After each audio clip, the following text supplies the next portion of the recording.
I wanted to ask, how can you sell the idea of early warning? How can you package the idea of early warning in such a way that journalists may be able to get this message out to the general population? Excellent question. Thank you very much. Well, one thing, of course, would be to have journalists write stories about the genocide prevention movement and about genocide prevention groups.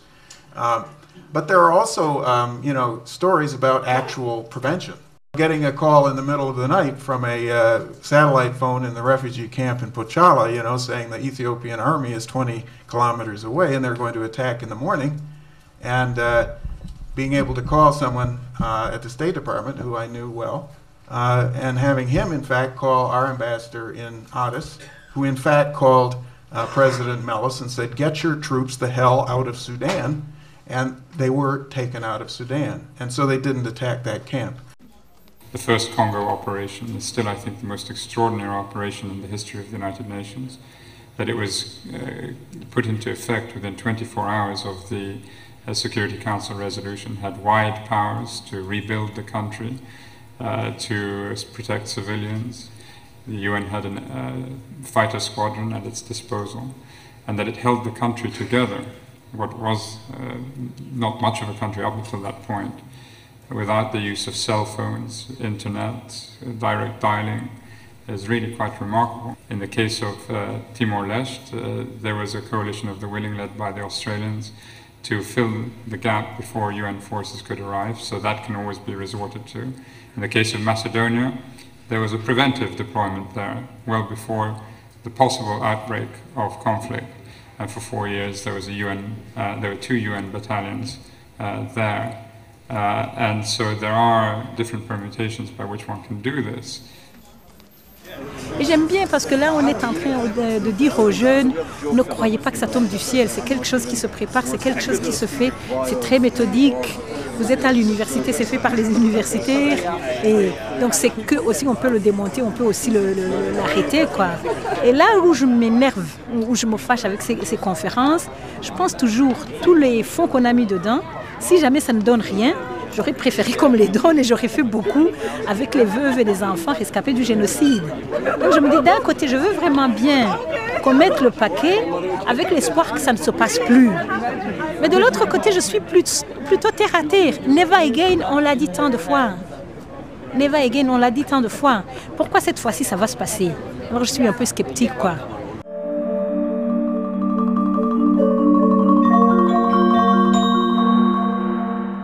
You have to differentiate, you see. Prevention is before it happens. This is Kosovo, this is East Timor. Or stop it when it already is happening and you didn't prevent it. Darfur.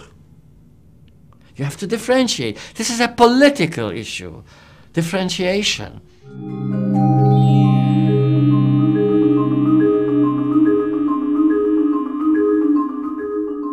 La situation dans l'est du Tchad représente une crise humanitaire majeure. The situation in eastern Chad is a major humanitarian crisis, and it's only the tip of the iceberg.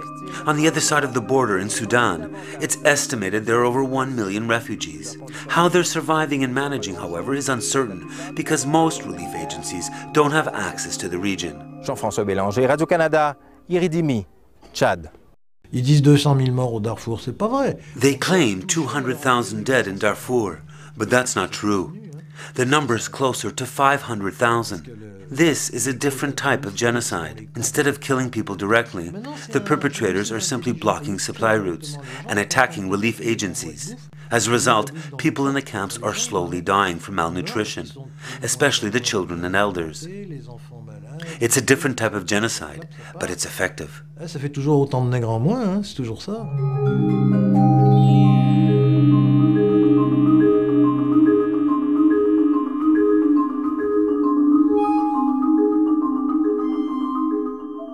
The racial element is the most important element there in this war in Darfur. And it is about land, and you can already now see that it is ethnic cleansing that has been established when you have more than 5 million people who have been directly affected by this ongoing crisis, and they are all of them are from the African communities. 3 million are in the camps now. for more than 3 years, and they are not able to go back to their homes. And the land they left behind them when they were forcibly displaced is now occupied by Arabs coming from Chad and Mali and even Niger and Mauritania. So it's racial. It's racial war.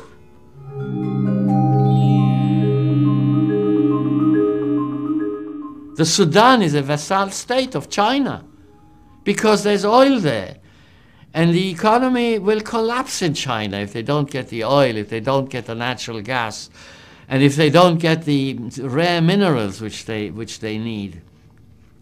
They are building palaces for the killers of the government of Sudan in Khartoum, building palaces for them. They are building bridges for them. They are doing the same in other places in Africa. Not because they are bad, but because they feel they have to. If they don't, it'll collapse. It is the international community's responsibility. It's not Africa. It is the world. It is Europe, it is Canada, it's the United States to address the situation in a proper manner in the context of humanitarian suffering and in the context of genocide prevention.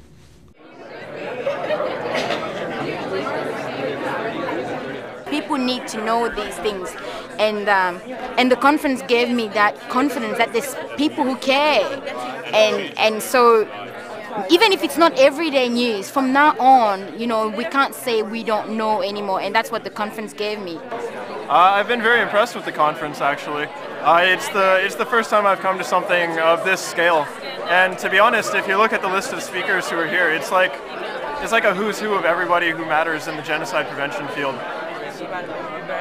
I cope in a different way than people from Rwanda, from Hungary, you know, from World War II. The way I cope with it is through research, through understanding, and move on, you know. And I don't want to be called a survivor. I'm Youk Chang. I have survived.